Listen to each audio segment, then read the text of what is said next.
हाल के दिनों में भारत चीन के सीमा पे तनाव काफ़ी बढ़ती हुई जा रही है। ये स्थितियाँ काफ़ी लंबी खिंचती हुई भी दिख रही है।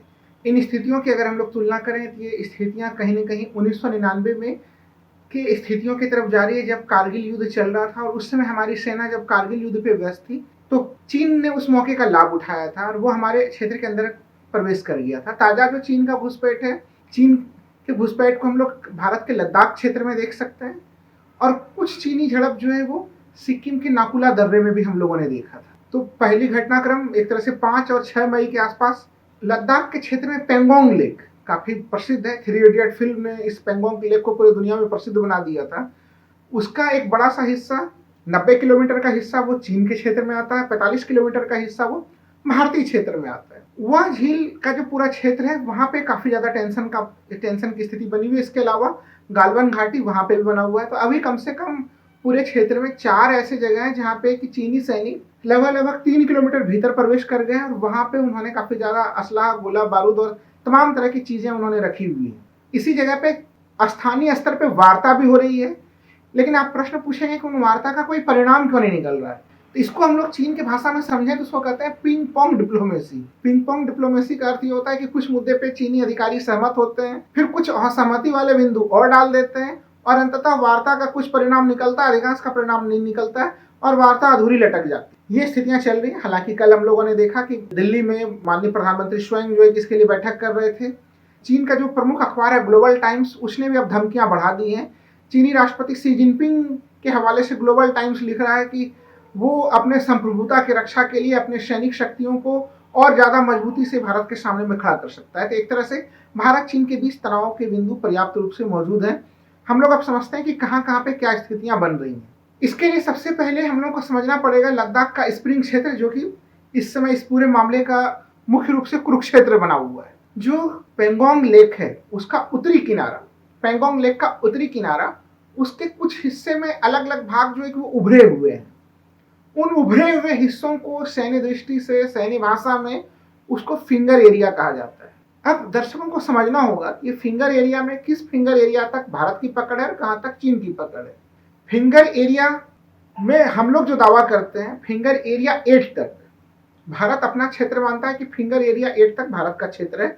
जो चीन मानता है वो फिंगर एरिया 2 तक मानता है। उसका कहना है कि 2 में ही जो है कि वो line of actual control LAC वो।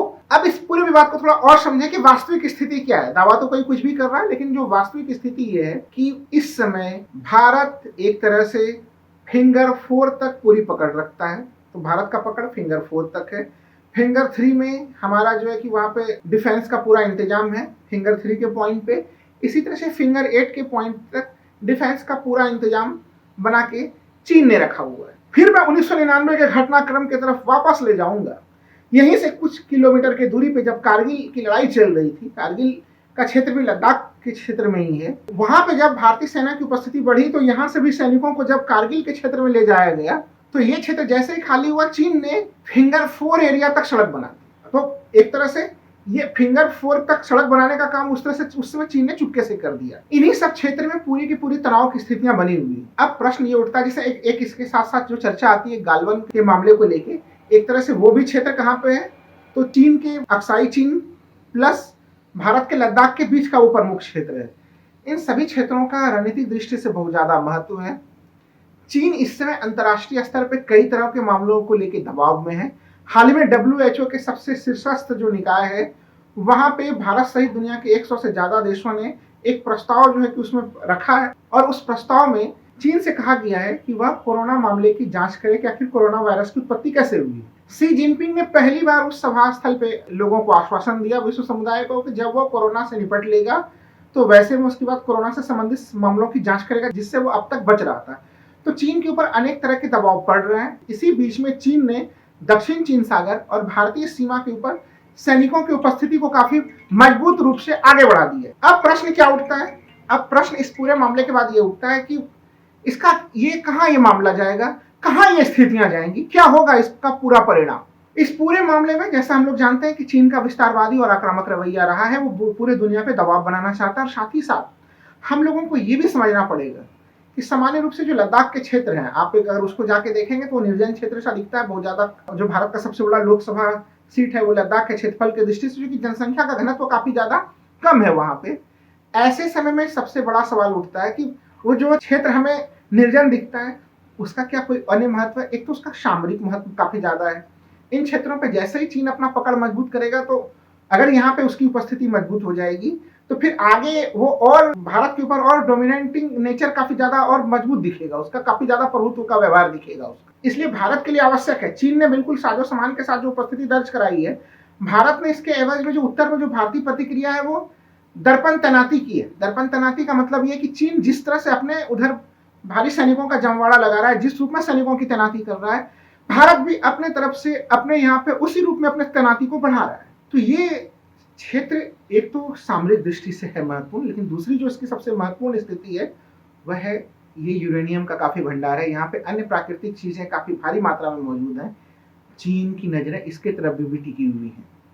चीन के ऊपर अभी अंतर्राष्ट्रीय दबाव काफी ज्यादा बढ़ रहा है। ऐसे में चीन के पास सामान्य रूप से माना जाता है कि लगभग 250 के आसपास परमाणु बम है। चीन उन परमाणु बमों की संख्या को 1000 तक पहुंचाने का प्लान बना रहा है। अगर इतने भारी मात्रा में वो परमाणु बम बनाएगा तो उसे काफी ज्यादा अच्छे क्वालिटी की यूरेनियम की जरूरत होगी, और उस तरह के यूरेनियम की आपूर्ति के लिए यह क्षेत्र काफी ज्यादा हो, उसके लिए मुफीद क्षेत्र बन सकता। और भी कई संसाधन है वहां पे, उन संसाधनों पे भी चीन की नजर है, बाकी सामरिक दृष्टि से भी चीन की नजर है। ऐसे में भारत के लिए आवश्यक है कि भारत मजबूती से चीन के पास खड़ा हो, चीन को कठोर चुनौती चीन के सामने में तैयार करे और उसको पीछे करे। देखिए, जो भारत और चीन के बीच का जो सीमा रेखा है उसको हम लोग बोलते हैं मैकमोहन लाइन। 1914 में शिमला समझौता हुआ था, और शिमला समझौते के ऊपर उस समय के तत्कालीन ब्रिटिश, जो भारत में ब्रिटिश शासक थे और तिब्बत के जो शासक थे, उन लोगों ने उसके ऊपर सिग्नेचर किया था। चीन का कहना यह है कि हम इस शिमला समझौता को नहीं मानते, जहां तो अब ब्रिटिशर्स मौजूद है और ना ही अब जो है तिब्बत का कोई स्वायत्त जो है कि कोई व्यवस्था मौजूद है। इस चीन ने कभी इसको नहीं माना। उस समझौते के द्वारा जो लाइन बनी थी उसको मैकमोहन रेखा कहते हैं। ये मैकमोहन रेखा एक तरह से हम लोग इसके प्रभाव को कहाँ देखते हैं, ये लद्दाख के क्षेत्र में दिखता है, ये नॉर्थ ईस्ट के क्षेत्रों में दिखता है, और यही कारण है लद्दाख और नॉर्थ ईस्ट के क्षेत्र में सीमा विवाद की स्थिति बनी हुई होती है।